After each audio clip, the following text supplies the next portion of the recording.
All right, everybody, this is S. Anthony Thomas. This is the S. Anthony Thomas Show, and I want to talk to you about not being the cleanup person. Yeah, I said it. Don't be the cleanup person for anybody or anything.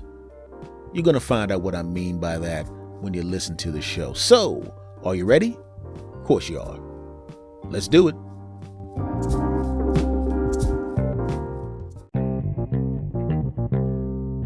Oh, guys, how you doing? You know what? I'm just going to jump right into this really quickly and talk about how much it sucks to be the cleanup person pretty much in any situation. Being the cleanup person sucks, right? People are always talking about being the cleanup man or the cleanup woman in relationships. I'll get to that a little bit later. But just being a cleanup person just in general kind of sucks, mainly because, well, it depends on who the person you're cleaning up after is, right? Even if it's something like the sanitation workers. You have sanitation workers or the maids of the world. You know, they have to clean up after people. That's their job. But a lot of times people, when they realize there's someone cleaning up, they don't show the people that are cleaning up any respect. Right? In fact, they're a little bit more messy knowing that someone else is going to clean up after them. You know what I'm talking about, right? You know, I mean, whenever I put my trash out in front of the house, I always make sure my bags are nice and neat, my recycle is nice and neat, and that way the people who pick up the stuff can just pick up the can, dump it in the truck, whoop-de-whoop, and then they put the thing back and go to the next house, floop-de-floop, whoop-whoop-whoop, boop-de-boop-de-boop. They don't have a lot of problems, right? They don't want to have to sweep up any crap. They don't want to have to deal with that. Not when they're in front of my house, they don't. But I had a neighbor a long time ago, and they were not the nicest people when it came to the way they treated the sanitation workers. Oh, no. Right? They literally would come out of the house, have their trash can in front of the house, did not have a bag in the trash can. After dinner, they would literally come outside with the plate and a knife and scrape their food right into the can itself that was not lined, or they'd have a bag in the can that didn't come all the way up to the top, or it wasn't a bag that was, you know, when you put the liner in the bag. They didn't do that. They put the bag in the can, and then after that they were coming to scrape their food right on top of the bag. Literally, they'd have piles of half-eaten foods and soiled containers sitting right on top of the trash can. Oh no. Because you know exactly what's going to happen because of that. You leave exposed food like that, oh, you might as well just have somebody standing on your porch just going, hello, stray cats and other animals walking through the block. Here's a supply of food that you can chew on and throw all over the place. In front of this guy's house basically became like a restaurant for all the animals that were roaming around. If you got a big can with a bunch of food in it, you know daggone well the squirrels are always the first there because they're sitting in the tree. Kissing. Just kidding. Back to the story. The squirrels come down. They start chewing on the food. They start ripping up the other bags because the sauce from the food gets on top of the bag. Even there's no food in the bag underneath. They rip it up anyway. Oh, and they got your cups and then paper all over the place. Now it's nice and messy. Then they just start eating the food. Oh no, it's like a restaurant. You wait for a maid or D to come out the trash can. Hello, squirrels. As a matter of fact, we have a new chef called That Guy's Kids deciding not to do what he said and being as messy as he is. And we've got some wonderful chicken bones here, half-eaten steak, cheese steak where the meat was eaten out because the little kid didn't want the bread. We have that right there. We have a whole cheesesteak thrown in here because for some reason he keeps ordering cheesesteaks for his daughter who's a vegan now and won't eat this, and there you go. And the squirrels come in and they get to eat, chewing it all up and throwing it all over the place, ripping up the paper, right? Then, when the squirrels have had their fill, the cat couples come in, dressed very nicely, wonderful cat suits and cat dresses, and they walk in. I have a reservation for 2 for the pile of garbage. As a matter of fact, cats, there it is. We have a table for you. And then the cats come in, eat everything up, right? The cats get their fill and they leave. And then the birds come up. Squeak, squeak, squeak. The birds come down. Hello, birds. Would you like some of this? Oh, you also would like to dine on the droppings of the animals that were just here. Well, that's fantastic. We're not going to charge for that. Consider that a courtesy. You're daggone right, because birds eat everything.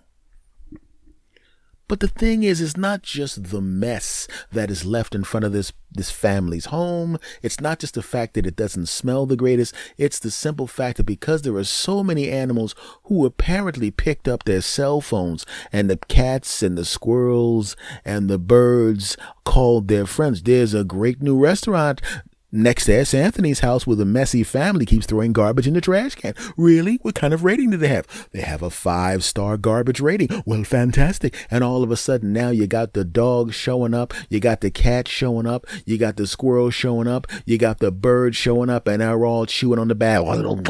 And sometimes they actually fight. So now you got animal fights over some garbage that they just keep scraping. Oh, that's not good. And just like anything else, when you have a bunch of people going to a restaurant, people, not animals, what do people do when they're at the restaurant for a couple of hours having a nice meal? At some point, they're going to want to use the restroom. Well, animals also, if they're staying there for an extended period of time, are also going to use the restroom. Unfortunately, they don't have plumbing like humans do. So what do they use? The ground. So now you have droppings from dogs, cats, squirrels, birds, and the squirrels and the birds don't always come down and use the ground for their crapping. Oh no, why come down to the ground when you can just hang your buttocks off the side of a tree and defecate on anything that happens to be below? Yeah. You would figure this guy, after a while, coming out having his car covered in bird droppings and squirrel droppings and having dog and cat droppings in front of his car, he would calm down a little bit. But no, right? I said, hey, be careful. You might want to cover that up. We're good. I got this covered. I said, yeah, in my mind, I'm thinking, yeah, you got it covered. Your car is covered in bird and squirrel crap. And the cats are peeing on your tires. And they're not doing anything to my car because I'm a few feet away from you, but I still got to smell it and it still looks disgusting. Come on, bro. That's what I'm thinking. But that's a family full of people that I've seen, whoop people's behinds for. He looked at me funny. Let's all beat him. So I'm not saying crap. Don't judge me. I'm too old to whoop people's behinds like that. Don't judge me. Shut up. Back to the story. Right? So what happens when the sanitation workers show up? They got to weed through crap on the ground, right? They got stuff all over the place. And they're not going to pick it up if it's spilled on the ground. They'll pick it up if they pick up the trash can, dump the trash can into the back of the truck, and they drop something. They'll scrape that up. But they're not going to scrape up the crap that you left. They're definitely not going to sit there and scrape up the animal droppings, you nasty pieces of crap. They're not going to do that. It's not their job. But you made their job harder because every time they dump your cans out, stuff flies all over the place. Occasionally a squirrel will jump out and scare the crap out of them. Right? They look at mine. My trash is put together very well. And even when I put food in the trash can, I sprayed a bag with Raid and put it at the bottom of the can and cover it up so no daggone animals can get to it because I am a courteous neighbor. And I also don't like crap all over my car. But you turned this sanitation person to the cleanup person and you made their job harder because you didn't want to do what you wanted to do. You make me sick. Thank God they moved.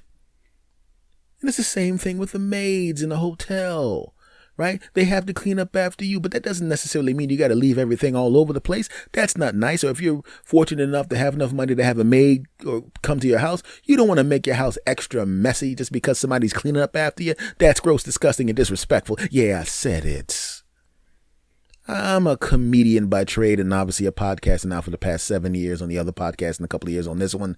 And I know what it's like to go into hotel rooms, and I always make sure the hotel room is nice and clean when I leave out of respect. Because when I came into the damn hotel room, it wasn't messy. And it is not going to be messy when I leave because I'm not a piece of crap. Also, I tip the maids about $5 or $10 a day, depending on how long I'm in the place. So they love me. Oh, yeah. Especially if I go back to the place, they look at the board to see what comics are coming, and they see S. Anthony Thomas. They know they're going to make a little bit of money, and they know the room's not going to be a piece of crap when I leave.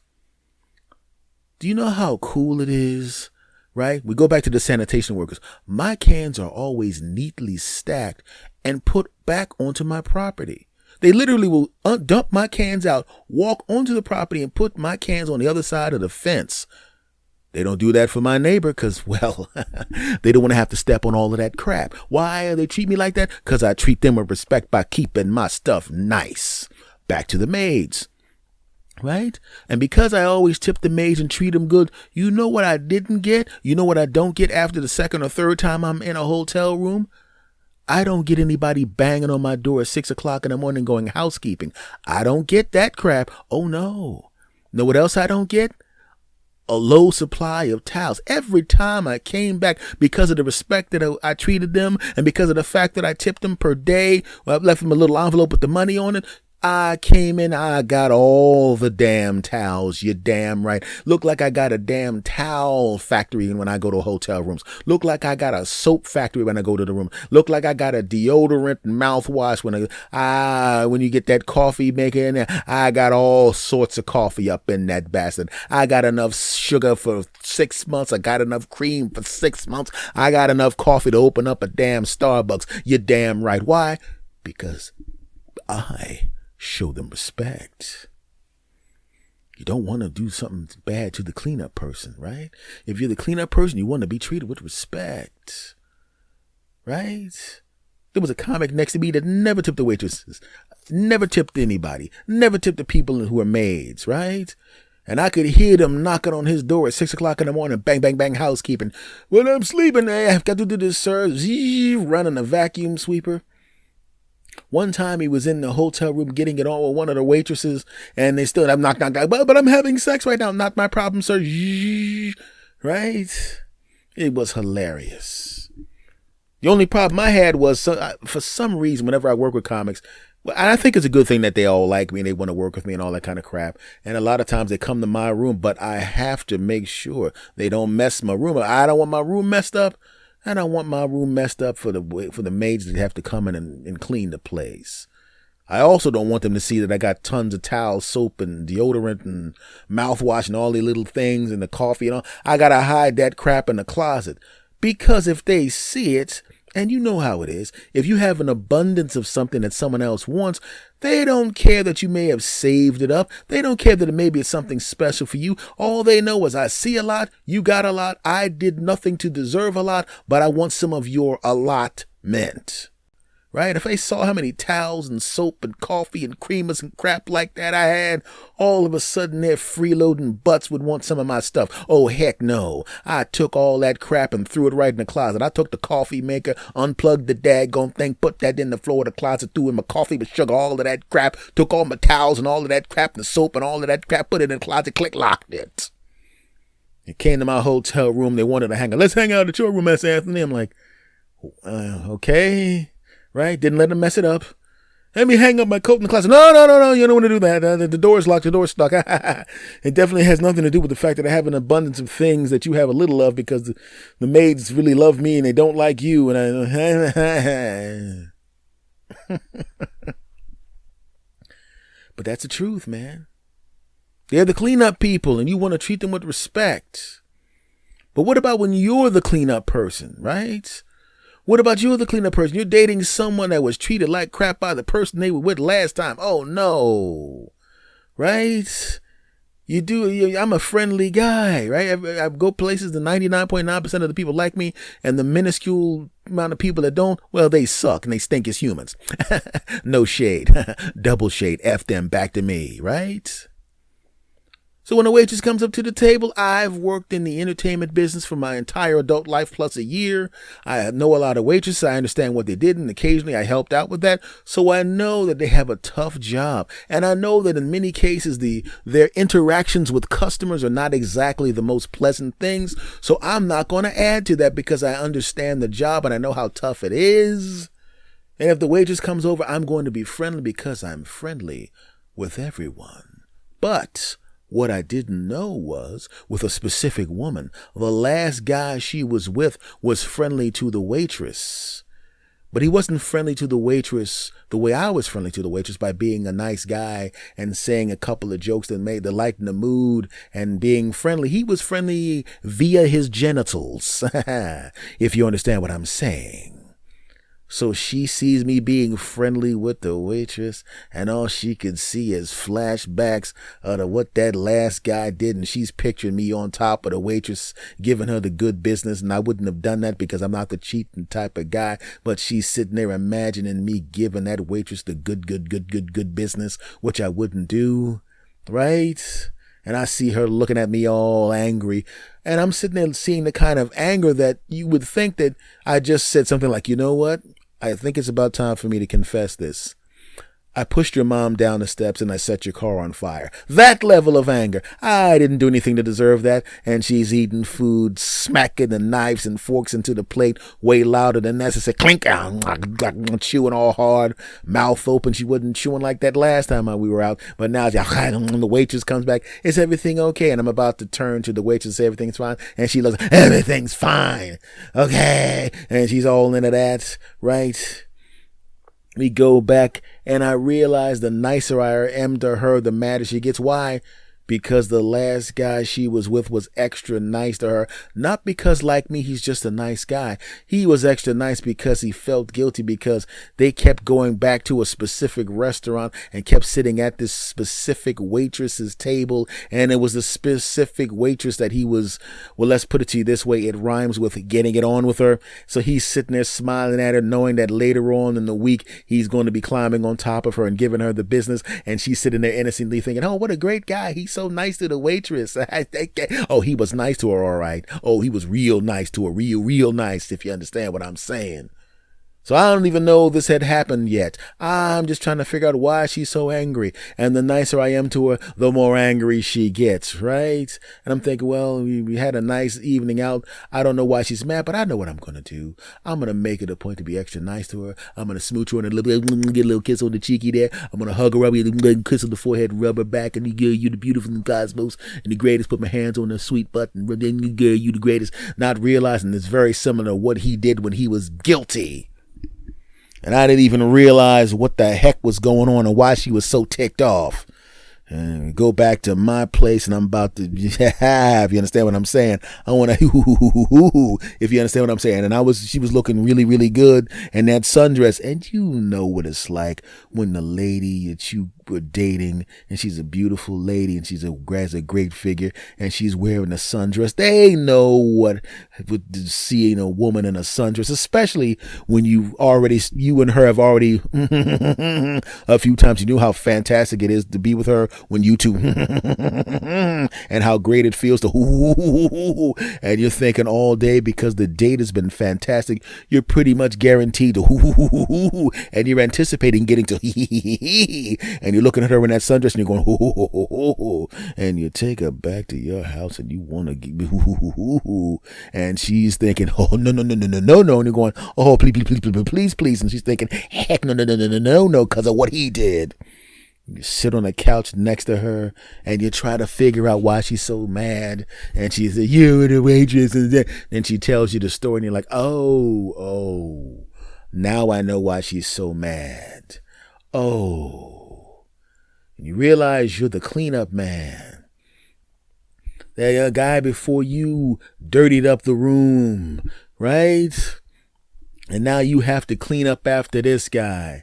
And you don't even know how many landmines this guy left before you came into play, right?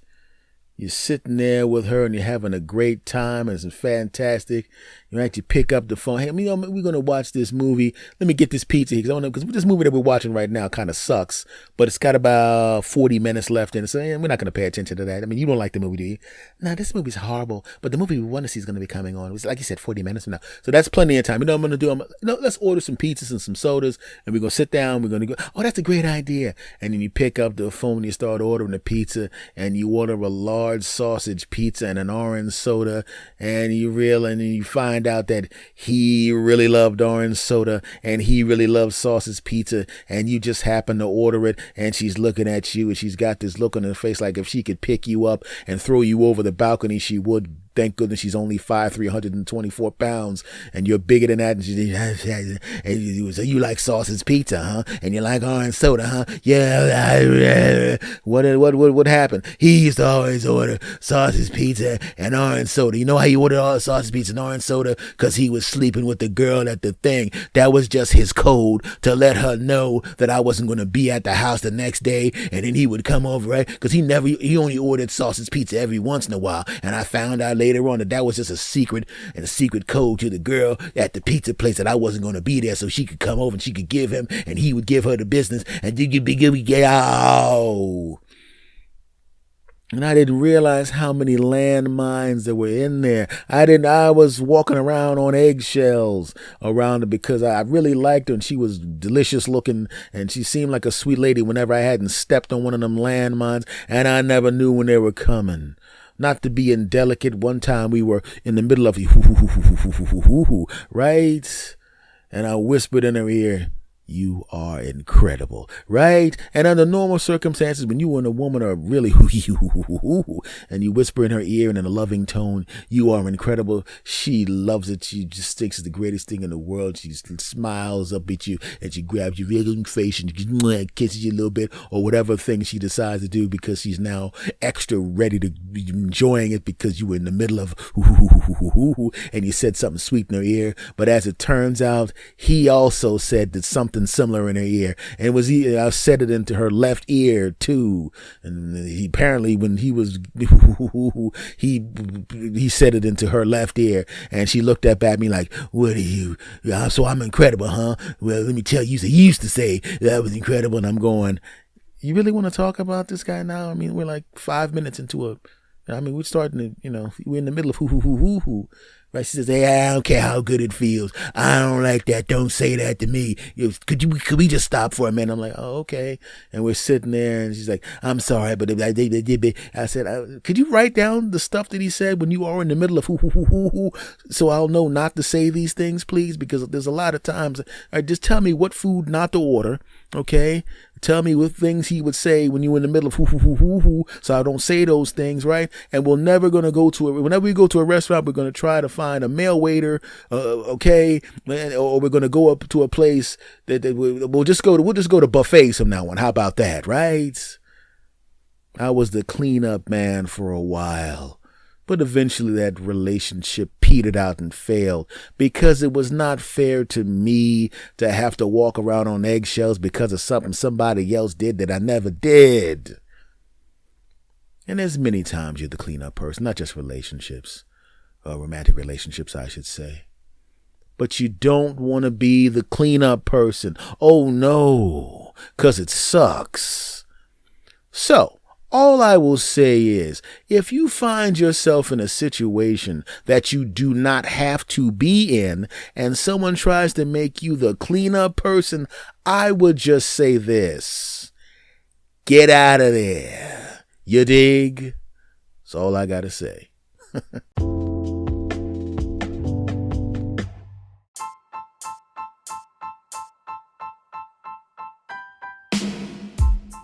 All right, everybody. Thank you for coming back. Much love to you. I will see you next time. Remember to rate and review the show. Tell your friends about it. You dig? Cool. Much love to you. See you next time. Take care.